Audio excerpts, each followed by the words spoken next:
আলা রাসূলিল কারীম আম্মা বাদ। আসলে নিজের শায়খের প্রতি মহব্বত থাকা এটা ঈমানেরই আলামত। কারণ ঈমান মজবুত করার জন্য, ঈমান শিক্ষা করার জন্যই মানুষ কোনো আল্লাহওয়ালার সোহবতে যায়। এজন্য নিজের শায়খের প্রতি আস্থা, মহব্বত, ভালোবাসা এটা জরুরি বিষয়, না হলে দ্বীন শিখা যায় না। সাহাবা ইকরাম এত বেশি নবীজিকে মহব্বত করতেন যে নবীজির সামনে হাসতে হাসতে নিজেদের জীবন দিয়ে দিতেন। নবীজি একটু অসন্তুষ্ট চেহারার মধ্যে সাহাবাদের খবর হয়ে যেত যে নবীজি কেন আমার দিকে তাকাইলেন না বা আমার দিকে তাকাইয়ে হাসলেন না, মনে হয় আমার উপর কষ্ট, মনে হয় আমার কোনো ভুল হয়ে গেছে। একটু অসন্তুষ্ট হইলেই কোনো কাজের ব্যাপারে সাহাবা ইকরাম সেটা ছেড়ে দিতেন। এক সাহাবী হযরত আব্দুল্লাহ ইবনে উম্মে মাকতুম রাদিয়াল্লাহু তাআলা আনহু বাগানে কাজ করতেছেন। তো খবর পেলেন যে নবীজি দুনিয়াতে আর নাই। তো এটা সহ্য করতে পারেন নাই, এত জোরে চিৎকার করছেন, চিৎকার দিছেন এবং বলছেন যে আল্লাহ, এই চোখ তুমি দিয়েছ তোমার হাবিবকে দেখতাম, আজ তোমার হাবিব দুনিয়াতে নাই, তো এই চোখ দিয়ে কি করব, আমাকে তুমি অন্ধ বানাইয়া ফেলো। সাথে সাথে তিনি অন্ধ হয়ে গেছেন, আজীবন অন্ধই ছিলেন। বেশুমার মহব্বত। নবীজির দুনিয়া থেকে বিদায় নেওয়ার পরে তো নবীজির কবর, নবীদের কবর যেখানে মারা যান সেখানেই কবর দেওয়া নিয়ম। তো আম্মাজানের ঘরেই নবীজির মৃত্যু হয়, ওইখানেই কবর হয়েছেন, পাশে আম্মাজান থাকতেন। আজীব কথা, দুনিয়ার কোনো মহিলা এরকম করবে যে স্বামীর কবরের পাশে থাকবে? এটা কি সম্ভব কোনো নারীর দ্বারা?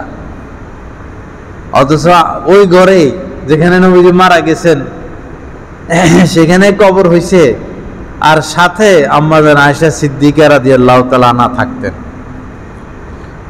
পরে উনার আব্বা হযরত সিদ্দিক আকবর মারা গেছেন, নসিহত অনুযায়ী নবীজির সাথে কবর, ওই সময় তিনি এখানে থাকতেন, আম্মাজান আয়েশা ওই জায়গায়। পরে যখন হযরত ওমর মারা গেছেন, হযরত ওমর মারা যাওয়ার আগে আম্মাজানের কাছে খবর পাঠাইছেন, অনুমতি চাইছেন যে আপনি যদি অনুমতি দেন তো আমার দাফনটা যেন নবীজির সাথে হয়। এদিকে আম্মাজানের মনে আশা ছিল যে আমার মৃত্যু হলে আমার কবরটা এখানে হবে। এখন হযরত ওমরও লোক পাঠাইছেন যে আমার দাফনটা যেন নবীজির সাথে হয়, তো কি করবেন? পরে উনি বলছেন যে আমার তো আশা ছিল এখানেই আমার কবরটা হোক, যেহেতু আপনি অনুরোধ করছেন তা আমি আমার আশা বাদ দিলাম, আপনার কবরই এখানে হোক। দেখেন কোরবানি, সাহাবা ইকরামের কোরবানি। পরে হযরত ওমরের দাফন সেখানে হয়। ওমরের দাফন হওয়ার পরে আম্মাজান আর এই জায়গায় থাকেন নাই, কারণ উনি তো পিতা আর স্বামী, এখন উনি তো পরপুরুষ এক ধরনের। পরে আলাদা ঘরে চলে গেছেন। তো নবীজির ওফাতের পরে এক মহিলা আসছে, মহিলা আয়েশা বলতেছেন যে আমাকে নবীজির কবরটা দেখান। এখন দেখবেন নবীজির কবর দেখা যায় না, জালি লাগানো, মানুষ সইতে পারবে না। তো জালি লাগাইয়া দিছে, মানুষ সইতে পারবে না, হার্টফেল করবে সব সেখানে যাইয়া নবীজির কবর দেখা। তো এই মহিলা আয়েশা বলতেছে আমাকে নবীজির কবরটা দেখান। আম্মা জান আয়েশা দেখে বুঝছেন যে এখানে অন্য কিছু ঘটবে, মহিলা সইতে পারবে না, কবর দেখান না। মহিলা তো হাত পা ধরতেছে, মাপ চাইতেছে, কবর দেখার জন্য পাগল, কোন জায়গা থেকে আসছে, দূরের থেকে।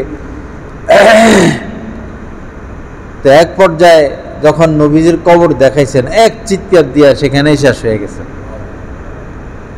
এরকম মহব্বত ছিল।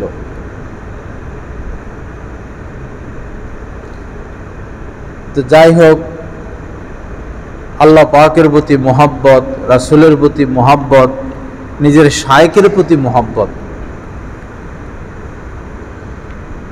হাদিস শরীফের মধ্যে এসেছে, ওয়াজাবাত মুহাব্বাতি লিল মুতাহাব্বিনা ফিয়া।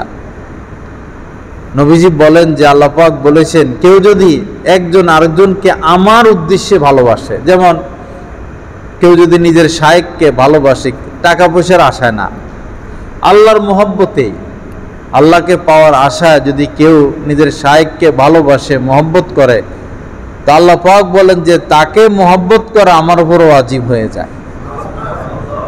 ওয়াজাবাত মুহাব্বাতি লিল মুতাহাব্বিনা ফিয়া। এজন্য সুলুক ও তাসাউফের মধ্যে নিজের শায়েখের মহব্বত। অন্যান্য আউলিয়া ইকরাম, হক্কানি পীর, মাশায়েখ, আলেম ওলামা আছেন, তাদেরকেও মহব্বত করতে হবে, কিন্তু নিজের শায়েখের মহব্বত সবার উপরে, নিজের শায়েখের মহব্বত সবার উপরে, না হলে ইসলাহ হবে না। এবং হযরত থানভী রহমতুল্লাহ আলাইহি লিখেছেন, কাহারো হাতে বায়াত হওয়ার পর, কাউকে শায়েখ বানানোর পর অন্য লোকদের বয়ান না শোনা, অন্যদের মজলিসে না যাওয়া। কারণ হলো, আপনি এক ডাক্তার থেকে ওষুধ নিছেন, ওষুধ খাবেন, এখন যদি আরেক ডাক্তারের কাছে যান, আরেক ডাক্তারের কাছে যান, আরেক ডাক্তারের কাছে যান, তারা এক একজন এক এক ওষুধ দিবে, তো আপনি তো মারা যাবেন। একজন মানুষ তো একাধিক ব্যক্তির ওষুধ খাইতে পারে না। এটাও একটা ওষুধের মতো, এটাও একটা চিকিৎসা। এজন্য একজনের কাছে বায়াত হইলে অন্যের বয়ান না শোনা, অন্যের সোহবতে না যাওয়া, হ্যাঁ যেতে হলে তার অনুমতি নেওয়া, যে উনি আমার কাছে, আমার যাইতে সুবিধা, আপনার কাছে তো সবসময় আসতে পারি না, অনেক দূর, আপনি অনুমতি দিলে আমি তার সোহবতে যাব, অনুমতি নিয়ে যাওয়া। তো যাই হোক, মহব্বত এটা আজীব জিনিস। কিয়ামতের আগে মহব্বত উঠে যাবে, ভাই বোন মহব্বত থাকবে না, স্বামী স্ত্রী মহব্বত থাকবে না, বন্ধু বান্ধব মহব্বত থাকবে না, মহব্বত উঠে যাবে। মহব্বত এক দৌলত। আমরা যে আমাদের বাচ্চাদেরকে এত মায়া করি কেন? কারণ ওদের ভিতরে আমাদের প্রতি মহব্বত, টান, এটা আল্লাহ প্রদত্ত। নাইলে সন্তানের জন্য কেউ এত কষ্ট করতো না। মা বাবা তো জীবনটাই দিয়ে দিচ্ছে সন্তানের জন্য। কেন? কারণ সন্তানের ভিতরে আল্লাহ মা বাবার প্রতি টান দিচ্ছেন, ওই টানের খাতিরে।